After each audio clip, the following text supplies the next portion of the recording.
Nico, raise your hand. Nye, raise your hand. Nick.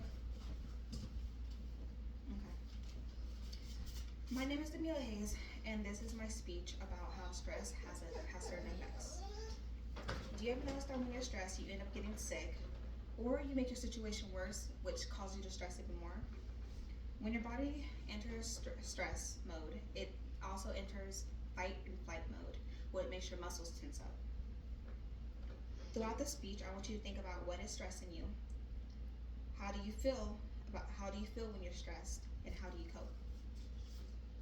According to Peter Reif, about 70% of Americans say that financial uncertainty had made them feel depressed or anxious. He explained in Regan of Mind, Strategies for Overcoming Financial Anxiety and Stress, published June 27th, 2025. Financial stress is the leading cause of stress for a lot of us. We have to stress about working or being overworked or finding a job, trying to afford things like food, rent, cars, bills, insurance, everything that comes with it.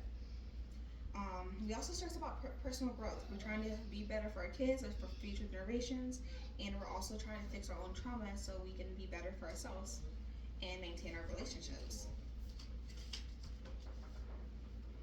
And then somehow we end up stressing about stress, and then we kind of feel like crap afterwards. For an example, stress kind of leads to exhaustion, and exhaustion leads to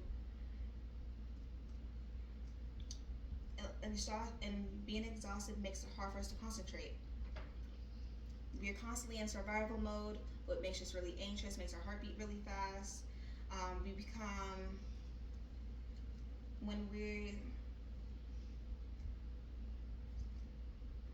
and once we finally get some kind of rest, we're really short-tempered with people that we're around, and then we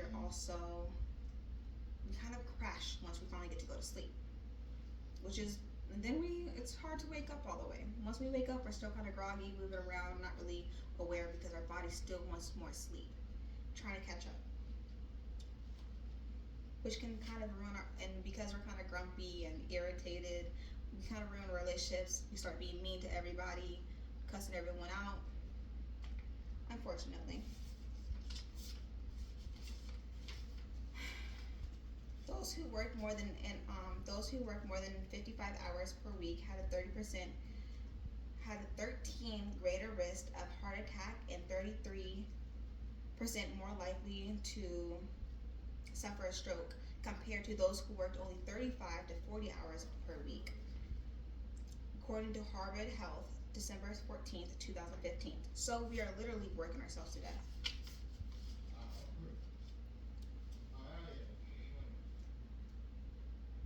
Okay. And then, according to Godman Hindi, coping skills give us a sense of control for our reactions and choices. This helps reduce the feeling of helplessness and hopelessness, which is linked to burnouts and breakdowns, explained in Harvard Health Publishing Blog 2024.